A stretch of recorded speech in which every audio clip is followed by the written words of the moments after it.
Hello hello. ये जो public है ये सब जानती है, पब्लिक है ए बाबू, ये पब्लिक है पब्लिक।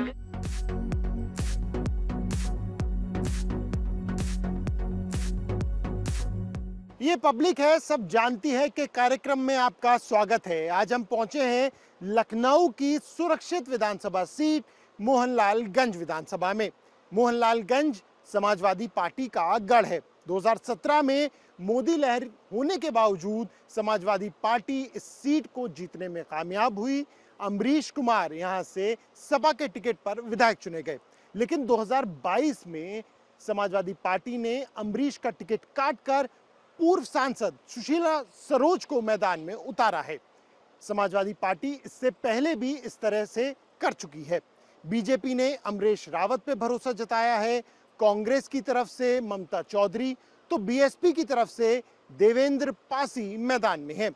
खास बात यह है कि समाजवादी पार्टी पूरी ताकत झोंके हुए है ताकि 2022 में एक बार फिर से इस सीट पर साइकिल चल सके। वहीं बीजेपी एक बार भी ये सीट जीतने में कामयाब नहीं हुई है।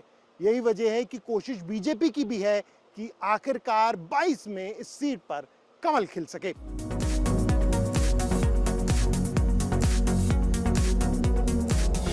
मोहनलालगंज विधानसभा में इस वक्त हम मौजूद हैं। लोगों की नब्ज टटोलने की कोशिश कर रहे हैं, जानने की कोशिश कर रहे हैं कि आखिर जनता इस बार किसके साथ जा रही है। हमारे साथ काफी जो लोग हैं वो भी यहाँ पर जुड़ चुके हैं। सबसे पहले आपसे बात करेंगे, क्या नाम है आपका? अमित मिश्रा। अमित जी, क्या तस्वीर इस बार आप अपनी विधानसभा की देख पा रहे हैं? जैसा मैं देख रहा हूँ, इस बार पहली बार, मेरे हिसाब से इस बार पहली बार ऐसा माहौल है कि मोहनलालगंज से भाजपा की सीट निकलने वाली है, क्योंकि सभी लोग मोदी जी की नीतियों से और मुख्यमंत्री माननीय योगी जी की नीतियों से बहुत ही प्रभावित हैं। तो अभी तक, हालांकि अगर हम बात करें पिछले 2017 की बात करें तो यहाँ पे नहीं सीट निकली थी। उसका भी एक अलग रीज़न था कि पार्टी टाइमली अपना प्रत्याशी किसको करना है यहाँ पे नहीं कर पाई थी, तो वो कंफ्यूजन मोदी लहर में नहीं जीत पाई थी। आपकी बात बिल्कुल सही है, लेकिन जब मतदाता को यही नहीं पता है कि भाजपा का यहाँ पे प्रत्याशी कौन है, तो ये चीज वहाँ पे बहुत मैटर कर रही थी लास्ट बार में। ठीक है, अदरवाइज अगर प्रत्याशी टाइमली पिछली बार अपना प्रत्याशी घोषित कर देती तो पिछली बार भी माहौल कुछ और होता और भाजपा की तो प्रत्याशी घोषित कर दिया अमरीश रावत। हाँ, तो आपकी तो पूरी उम्मीद है बीजेपी निकलेगी? पूरी उम्मीद है आपको? पूरी उम्मीद है। सुशीला सरोज भी मैदान में सपा से यहाँ, लेकिन वो डाउन रहे, पहले सांसद रह चुकी, जितना काम की ही नहीं उतना मालूम है। ये लिए जो न है बीजेपी के अलावा और कोई समझ हम नहीं आ रहा। हाँ, योगी मोदी काम भी बढ़िया कर रहा है, कोई काम ऐसा नहीं पक्षपातम कर रहा हो, और सबका साथ सबका विकास कर रहा है। अखिलेश तो कह रहे हैं इस बार वो जीत रहे, 400 सीट आ रही है। 2017 में तो जीतते रहे। मुलायम सिंह गोली अयोध्या में चलवा दे रहा है, भूल ही गए रहा है। अब वो कुछ भी करे अलग बात, लेकिन हमारे समझ तेरे बीजेपी के अलावा और कोई नहीं है ना। लेकिन मोहनलालगंज में बीजेपी चाचा जीत तो पाती नहीं है ना, आज तक नहीं जीती है। तो जीतेगी, जीत जाएगी। ऐसे क्या मुद्दे हैं आम जनता के जहन में? अरे भाई, मोदी जी ने जो सबका साथ सबका विकास, सबको राशन फ्री जो बंटवाया है, सब उसमें किसी जातिवाद का उन्होंने भेद नहीं किया। चाहे गरीब हो चाहे अमीर, सबको मिला है, इसलिए वो सीट निकलेगी। आरोप तो ये लगता है कि किसान नाराज है। नहीं, ऐसा कोई नहीं, किसान नाराज नहीं है। किसान नाराज नहीं? बिल्कुल नहीं। मैं भी एक छोटा काश्तकार हूँ। किसान यूपी के नाराज नहीं? यूपी किसान कोई नाराज नहीं है। हम लोग कहाँ के नाराज? नाराज वो बिके हुए जो खड़े हुए बॉर्डर पाते हैं, हरियाणा के हैं, उधर दिल्ली साइड के वो बिके हैं, पंजाब के बिके हुए हैं, पर यूपी हमारा किसान कोई नाराज नहीं। कहीं धंधा नहीं हो रहा है यहाँ, फसल तो खराब हो रही है यहाँ नहीं हो रही है। आवारा पशु नहीं आवाज का किसके? आवाज पस तो मेरे ही हैं कि योगी का है, छोड़ दियो यहाँ बस हम ही लोग छोड़ते हैं। दिन में 2 ही लिया, छोड़ दिया। भैंसे क्यों नहीं लोग छोड़ देते हैं? भैंस छोड़ दे, यानी गाय पशु जो है हमारी लोग एक दूसरे की नहीं आती है, बात समझे? तो एक लांछन लगा देना योगी बाबा ने गाय छुड़वा दिया है, कुछ नहीं नहीं, ऐसा कुछ नहीं है। मोहनलालगंज में क्या स्थिति दिख रही है इस बार? और जो स्थिति है 80 का है, 80-20 का, 80% बीजेपी जाएगी। 80% जाएगी। हाँ, आज तक जीती नहीं है बीजेपी। हाँ जीती नहीं, आपकी जीत जाएगी। आपकी जीतेगी? साल भी जाती, 17 में जाती, कैंडिडेट नहीं था। हाँ, इस बार कैंडिडेट कैसा? अमरीश रावत मैदान में। अब कैंडिडेट हम नहीं देखते, हम लोग देते पार्टी को, बात समझे? हम लोग पार्टी को देते थे।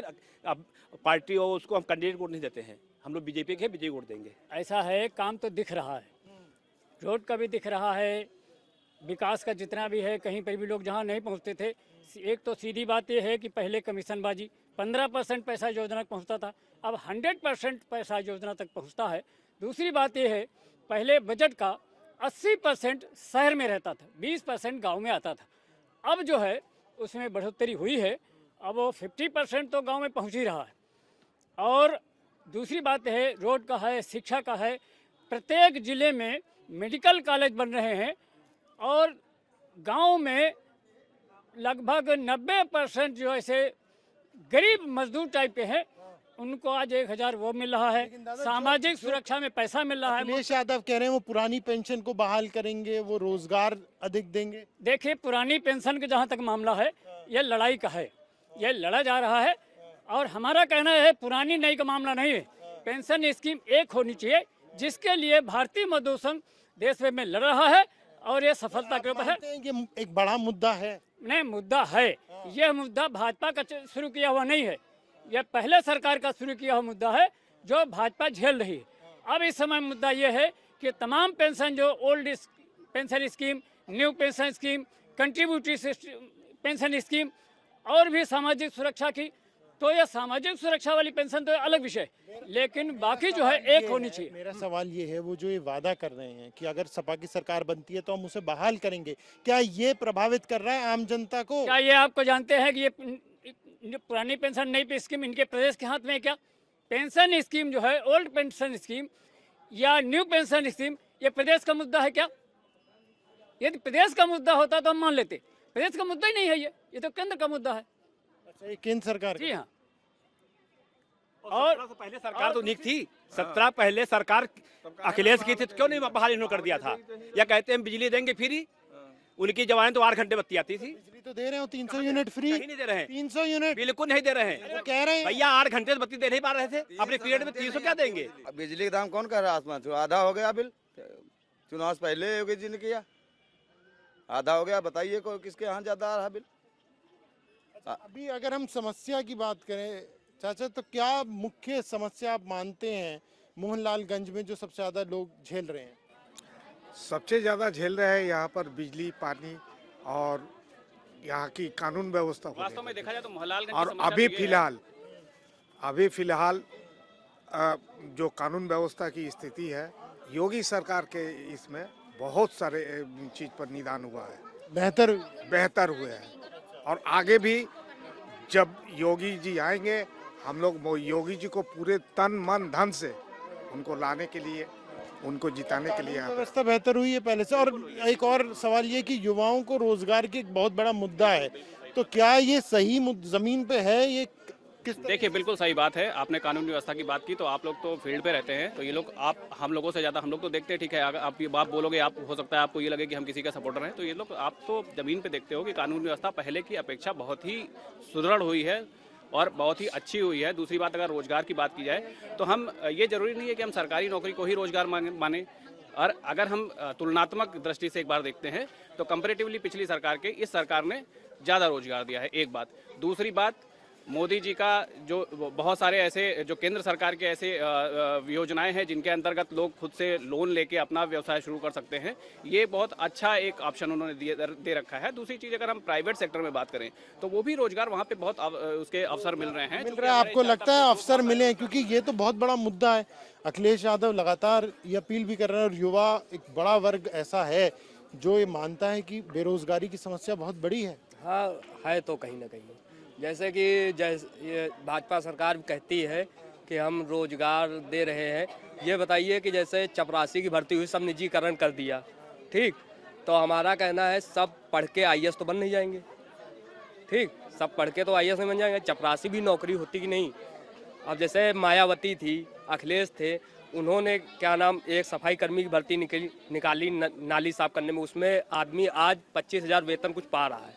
प्राइवेट में क्या है कि 10,000 12,000 का शोषण हो रहा है आदमी के साथ। ऐसा नहीं है, नौकरी पे थोड़ा रोजगार पे इनको ध्यान देना है, बाकी काम बढ़िया कर रहे हैं। अच्छा, इस अगर हम बात करें तो इस क्षेत्र में काम कम हुआ है, रोजगार लोगों को मिला है, ये कहना है। रोजगार जो है ये गवर्नमेंट जैसे निजीकरण कर दिया, बहुत अच्छा किया। ऐसा नहीं है गवर्नमेंट में बहुत लोग काम भी नहीं करते हैं, लेकिन ये है संविदा पे भी नौकरी निकाल ले तो थोड़ा एक जैसे होता नहीं कि यार 15,000 वेतन है, उसके बाद महंगाई भत्ता बढ़ा, कुछ उसका भी उससे जीवन यापन चले, ऐसा नहीं है।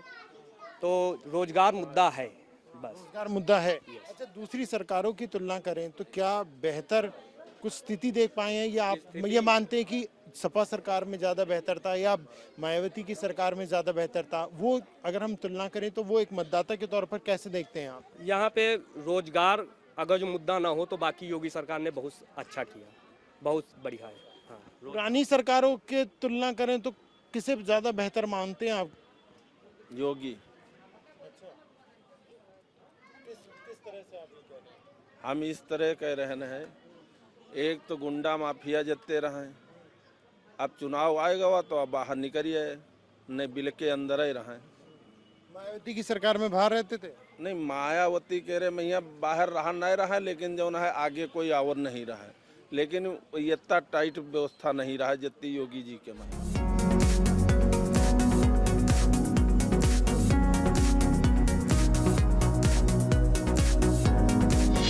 कुछ और मोहनलालगंज विधानसभा में इस वक्त हमारे साथ महिलाएं मौजूद हैं। मैम, आपसे सबसे पहले जानना चाहेंगे, कुछ बदलाव क्या आपने देखा है एक महिला के तौर पर? इस सरकार की कार्यशैली जो रही है उसमें आप लोग किस तरीके से देखते हैं सरकार के काम को?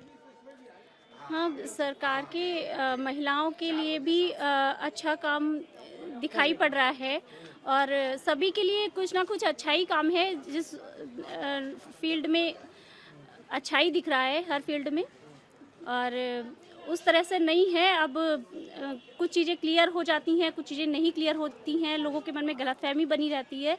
तो मतलब ये है महंगाई एक मुद्दा नहीं है आप लोगों के लिए? कि महंगाई, कि महंगाई का क्या है कि उसमें हर सरकार में है पब्लिक महंगाई। भी जानती है। हाँ, आपको लगता है हर सरकार में हर महंगाई? सरकार में है। अच्छा, तो पिछली सरकार अच्छी थी या यही है सरकार, यही अच्छी है। ये क्यों अच्छी है? ये देखो सुरक्षा है महिलाओं के लिए सब। पहले असुरक्षित माहौल था। बिल्कुल। पर अखिलेश तो कहते हैं ऐसा कुछ नहीं है। तो अखिलेश को कहने से क्या होता है? हाँ, प्रियंका गांधी कह रही है कि महिलाओं का इस बार उन्हें साथ मिल रहा है। सब भाजपा वाला। नहीं, ऐसा तो नहीं है। अब कहने को तो कोई भी कुछ करे, लेकिन जो काम होता है वो दिखाई पड़ता है। पब्लिक भी बेवकूफ़ नहीं है और ज़्यादा दिनों तक बेवकूफ़ बन भी नहीं सकती है। आपको क्या मैम लगता है कि कुछ काम हुआ है 5 सालों में? जी जी, बिल्कुल पूरी तरीके से हम इस चीज़ से सहमत हैं कि इस समय जो है बिजली पूरा बिजली का है, और जितनी भी मतलब सुरक्षा की दृष्टि से अगर देखा जाए तो जो है अच्छी। पहले बिजली नहीं आती थी इतनी जितनी? हाँ जी जी, पहले इतनी अच्छा सिस्टम नहीं था बिजली का जी। और अगर महंगाई क्या मुद्दा है महिलाओं के लिए इस बार या नहीं?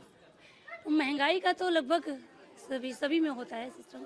आपका मानना है सारी सरकारों में महंगाई जी, महंगाई कोई ऐसा मुद्दा नहीं है, बस सुरक्षा चाहिए। सबसे बहुत ज़्यादा जो फर्स्ट नंबर पे प्रायोरिटी है महिलाओं की सुरक्षा। महिलाओं को आगे हर कदम पे उनका सहयोग सरकार करे, जिससे कि इस समाज में महिलाएं भी पुरुष के साथ साथ अपना योगदान दे सके। तो आप लोग किसी गांव से ही होंगी, क्या उस गांव में कुछ काम हुआ है, विकास दिखा है क्या गांव के? सड़क वड़क सब बनी है, शौचालय बने हैं? हाँ बने। हमारी सरकार तो अच्छी है ही है, इसमें कोई दो राय नहीं है। क्या अच्छा है, सब कुछ अच्छा है इसमें। हमारे देश के लिए जो भी कर रहे हैं इस सरकार में, सब कुछ अच्छा कर रहे हैं।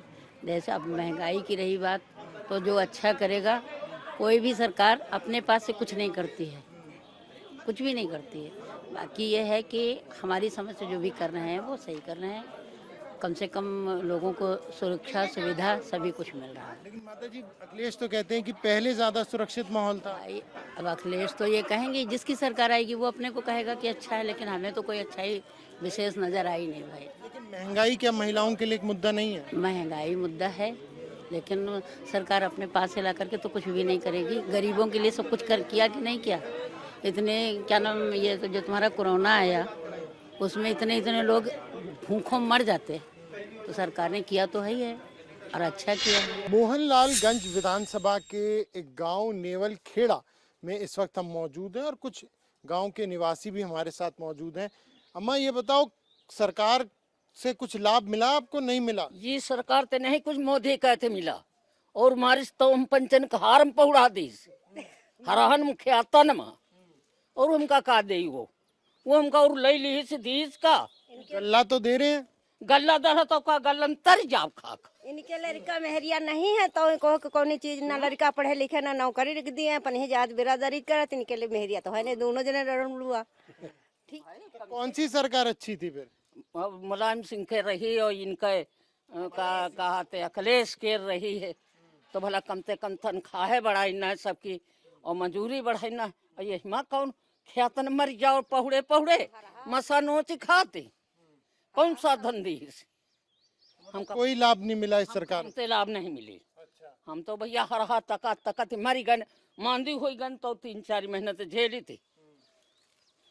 जानवरों की समस्या, जानवरों की बहुत ज़्यादा समस्या है यहाँ पर। जहाँ जितने भी खेत देख लो, जो खेत बोए उसमें तार लगे हुए हैं और तार के अलावा भी उसमें जानवर घुसे जा रहे हैं। आम का इसके 70% ज़मीन जो परती पड़ी है इसके, इससे जानवर का बहुत ही कर्ब और बेरोजगारी इतनी ज़्यादा हो गई है कि जिसको कोई समझ नहीं सकता। जो सवाल फिर ये आता है कि ये जानवर आखिर किसके हैं? जानवर जिसके हैं इसकी सरकार को व्यवस्था करनी चाहिए और अगर जिसके जानवर हैं उसके ऊपर कार्रवाई करनी चाहिए। कौन जानवर छोड़ रहा, कैसे जानवर छोड़। गलत मानते हैं कि लोग जो दूध चो के फिर छोड़ देते हैं अपनी गैया? छोड़ने वाले जानवर तो चलो कोई बात नहीं, तो अब जिसके पास जानवर लग रहे हैं वो तो अपने घर में बांधे हुए हैं। हमारे पास 4 जानवर हैं, गैया हैं, सब है, सब बांधे हुए हैं।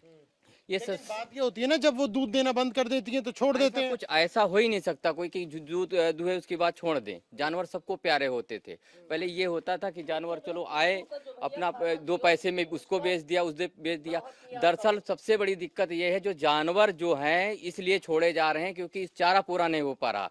फसल आदमी खेत बोएगा नहीं, गेहूं बोएगा नहीं, धान बोएगा नहीं, तो उनके लिए चारे के लिए व्यवस्था नहीं। इसकी वजह से जानवर लोग बाग छोड़ देते हैं। जब जीते बड़ी समस्या है। और कौन सी समस्या है जो आप? समस्या है नौकरी को लेकर कि जो सारी कंपनियां हैं उसको प्राइवेट कराया जा रहा है, रेलवे को भी प्राइवेट करने की मांग की जा रही है।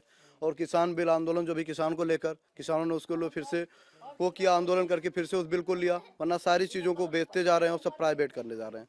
इससे बेरोजगारी बहुत ज़्यादा बढ़ रही है। लोग इतने ज़्यादा, जो भी आंगनबाड़ी की वैकेंसियाँ भी आती हैं तो उसमें लोग PhD होल्डर फॉर्म फिल करते हैं, तो इतना ज़्यादा सवाल आता है कि कम से कम करप्शन नहीं हो रहा। मतलब लोगों का ये कहना है, सरकार ये कहती है कि पहले जो करप्शन के जरिए नौकरी मिलती थी। नहीं, बिल्कुल मानते हैं उस चीज़ को, लेकिन कुछ चीज़ों में क्या होता है, कुछ दिखता है, कुछ चीज़ें दिखाई नहीं जाती है। कुछ चीज़ों की आप अंदरूनी उसको रख लेते हैं, दबाव बना लेते हैं। यानी गवर्नमेंट दोनों जगह उन्हीं की है, सेंटर में भी स्टेट में भी। तो कुछ चीज़ों को दबाव बना के उसको मतलब हाइड कर दी जाती है, मतलब छुपा लिया जाता। तो युवा किस तरफ देख रहा है इस बारी, क्या लग रहा है आपको? युवा जो इस समय हम लोग कई ग्रुप्स में ऐसे जुड़े हैं, TGT PGT ग्रुप में, जो हम लोग भी कंपटीशन की तैयारी कर रहे हैं। हमारा भी B.Ed है, M.Ed भी चल रहा है। तो इतने ज़्यादा हम लोग भी क्वालिफाई होकर हम लोगों को बाहर जाकर पढ़ाना पड़ रहा है और सारी चीज़ें करनी पड़ रही है। तो कहीं ना कहीं दिक्कत तो है ही लोगों को। तो खाली ये नहीं, युवा देखता है, उस ग्रुप में लोग बताते हैं कि इस बार हम ऐसी सरकार नहीं चाहेंगे, लोगों को नौकरी चाहिए सबसे पहले। मुद्दा ये है कि अस्पताल बढ़िया होने चाहिए, एजुकेशन बढ़िया होनी चाहिए। हमें ये 5 किलो गेहूं और चावल हमें नहीं चाहिए सरकार से, हमें ये चीज़ नहीं चाहिए। हमको एजुकेशन चाहिए, मेडिकल स्वास्थ्य सेवाएं बढ़िया होनी चाहिए, हर व्यवस्था अच्छी होनी चाहिए। तो समाजवादी पार्टी के ही विधायक हैं वो 10 साल से हैं। विधायक हैं, विधायक अपना काम कर रहे हैं। जब केंद्र और राज्य से कुछ मिलेगा नहीं तो वो बेचारा कहाँ से लगाएगा। एक अभी RCC उधर लगवाए हैं, तो विधायक ने क्षेत्र में काम किया है, मगर इतना बड़ी विधानसभा, उतना बजट मिलता नहीं है उन लोगों को। जनमानस का क्या मुद्दा है?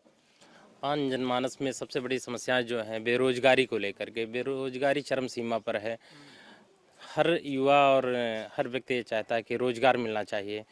इस सरकार में आपने देखा होगा कि भर्तियां बहुत हुई, लेकिन भर्तियां होने के बाद में पेपर लीक हो जाता है। जो पेपर लीक पिछली सरकारों में नहीं होते थे। इस कंडीशन में जो कंडीशनें बनी हुई हैं, और इलाहाबाद के भी कंडीशन आप देख लीजिए, जिस तरीके से युवा अगर प्रदर्शन करता है। पहले की सरकारों में नहीं होते थे पेपर लीक। आप तो पढ़ाई पेपर ने बिल्कुल लीक होते थे, लेकिन अब की बार जैसे इस सरकार में कुछ ज्यादा ही लीक हो रहे हैं। ज्यादा हुआ का, हाँ बिल्कुल, टेट का भी मतलब लगभग। फिर सरकार एक तर्क देती है ना, कम से कम हमने रोक दिया, हमने पेपर नहीं करवाया। तो सब कुछ जब ऑनलाइन होते हुए फिर कहाँ से लीक हो जा रहा है? इसके पहले तो ऑनलाइन नहीं होता था, लगभग सिस्टम ऑफलाइन था। अब तो इसको इन्होंने पूरा कर दिया ऑनलाइन। ऑनलाइन में भी लीक हो जा रहे हैं। टेट का पेपर भी लीक हुआ था, आपको भी पता हुआ होगा।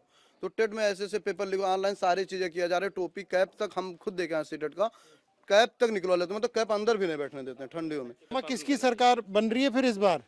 हैं हम तो सरकार- भैया साइकिल में ते अब चाहे कोई को निकल आ गया चाहे नकारा जाऊं कुछ हमका करक हो तो की योगी मोदी मायावती हम मायावती के फिर चाह दे दे निखिल का जोगी पोगी के न दिया अलग अलग मुद्दे, अलग अलग राय। मोहनलालगंज विधानसभा से हमने ये पब्लिक है सब जानती है कार्यक्रम के दौरान यही जानने की कोशिश की कि आखिर इस विधानसभा के क्या है मुद्दे और जनता आखिर इस बार किसका साथ दे रही है। कैमरा पर्सन मनोज के साथ प्रणय शर्मा, इंडिया टीवी।